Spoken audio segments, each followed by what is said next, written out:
Hey everyone, welcome back to Movie Studio, and today I'm here to bring a video for you guys.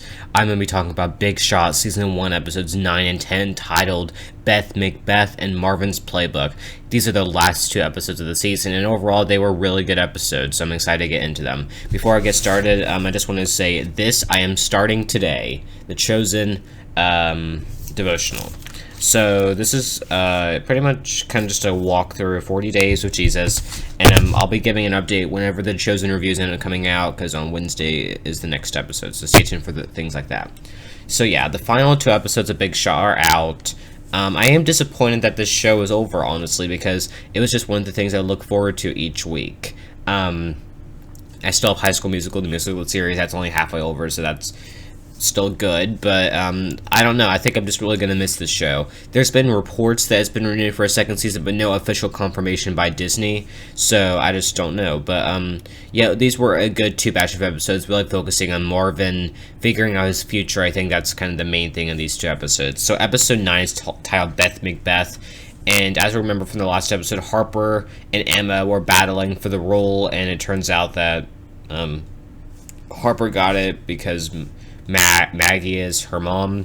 So Emma's obviously upset, and Emma's mom wants her to go to a school in Wisconsin next semester, just as Marvyn is talking to UCSB people about maybe accepting the position, and they keep saying you should really get back into college basketball because that was really where your expertise was. I mean, your high school girls just isn't your place, and I think it ended up becoming that along the way because of how close Marvyn grew to these girls. But now he's really just starting to think about things again, because then Harper and Emma are still kind of having this fight, and then Maggie and Marvyn get into an argument because he pretty much just thinks that because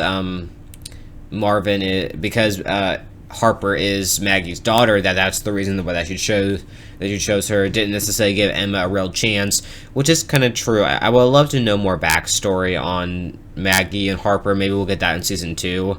So I don't really know what's going on there, but they're having some relationship issues going on there, but they later make up because George does a counseling on them. So then Marvyn kind of walks into one of Holly and Sherilyn's margarita events, and pretty much Holly reveals to her that Marvyn's moving or leaving. So that's unfortunately, it is kind of sad though, just to keep hearing this, even though by the end of the finale we know that he's not leaving. But it's still kind of sad, and it was great storytelling, because we kind of have that Marvyn keeps having to miss practices, and Olive sets up a camera because she's recording this for her Road to D2 documentary, and then she picks up some footage on Marvyn mentioning something about UCSB's mascot to Holly, joking around, and they find out that Marvyn is planning on leaving. So when and we kind of get this zoom around shot at everyone at the table, just really confused. So when it comes time for the play, these girls pretty much just take it out on Marvyn. They're upset of how he's betraying them, and how he's not pretty much he's betraying them. He's not giving them what he promised. And I think that they do have a right to be upset, although I don't really agree with their actions in the next episode necessarily. But right now, I do understand why they're upset. So then we go on stage, and yeah, Harper and Emma are still kind of having this rivalry play out. And then pretty much Emma says out to the audience something along the lines of ruining family and friendship for power and position, or something along those lines. I think I'm close. And then she says it to Marvyn in the audience, and then everyone just assumes that she knows about him leaving. We also have some other things going on in the episode, Destiny confronts her mom, who turns out to be her aunt, not her biological mom, about what she overheard last episode, and she's just really Destiny's really upset. She just gets very angry at her, but they do have a really emotional conversation later on in the episode, just really highlighting that they didn't feel like there was never a right time to tell the Destiny, because Angel wasn't capable of being a mother back then, and they really just didn't want to hurt Destiny with this news, especially because this has been her normal for 16 years. So it really was a sweet moment between Destiny and Angel. However, there's one thing I want to say about this, and that is Destiny looks a lot like Christina, who's her now aunt, not her biological mom, but who she thought was her mom, but doesn't look like her real mom, Angel. So I think they got themselves confused with that casting, because she looks exactly like her aunt, but she doesn't really look anything like her mom. Destiny does. So I don't understand that. That's just weird to me. I feel like they ran into some interesting casting thing there. We also have Olive is continuing to see Jake, and she's just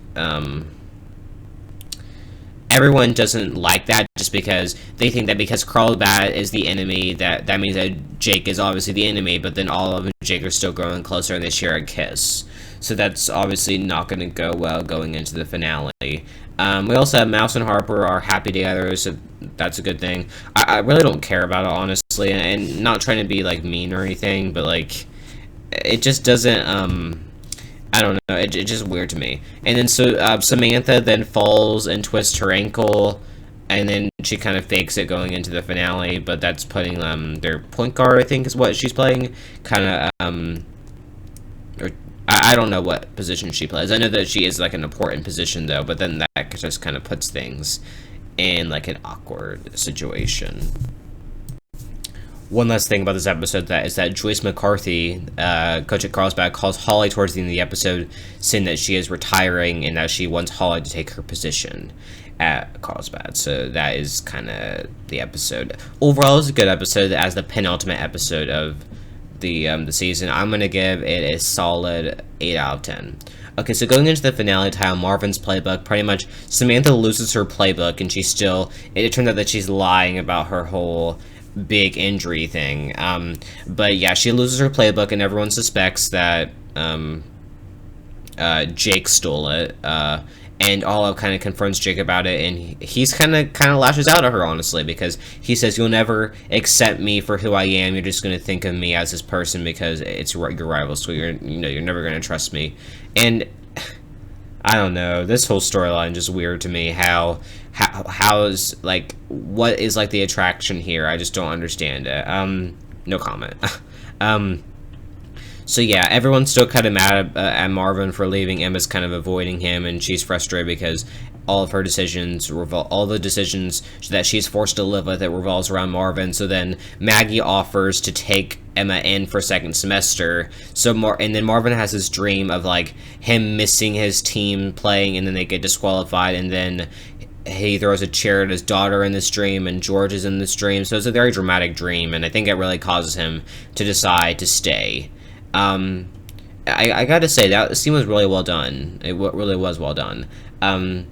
So, and then we have, Angel kind of like, tells Destiny the truth, pretty much explain that she wasn't ready yet, and they have a very emotional moment, which means, and then she kind of introduces Angel to her friends as her new mom. So it's really, and there's like a touching moment between Marvyn and Christina too. Just, I do like how there's like parent, like, teacher, like, stuff kind of like they kind of intertwine with each other, and I think that is pretty cool. Sherilyn and Marvyn also have a nice moment where she notices that he really connected with those girls, and how they wouldn't be mad at him for leaving if he didn't make that connection. Holly is still not buying the whole offer from Joyce kind of thing, so that she's like, but later on it turns out that she's actually offering Holly it, so that's kind of a cliffhanger. Is she actually going to take this position?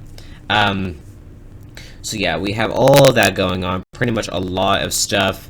Emma and Lucas say their I love yous, which was really sweet. We cut to the game with Carlsbad, and Jake releases bees, like hundreds of bees in the gym, and everyone is forced to evacuate. And then they go over to Westbrook, and they play against Carlsbad, and they end up winning.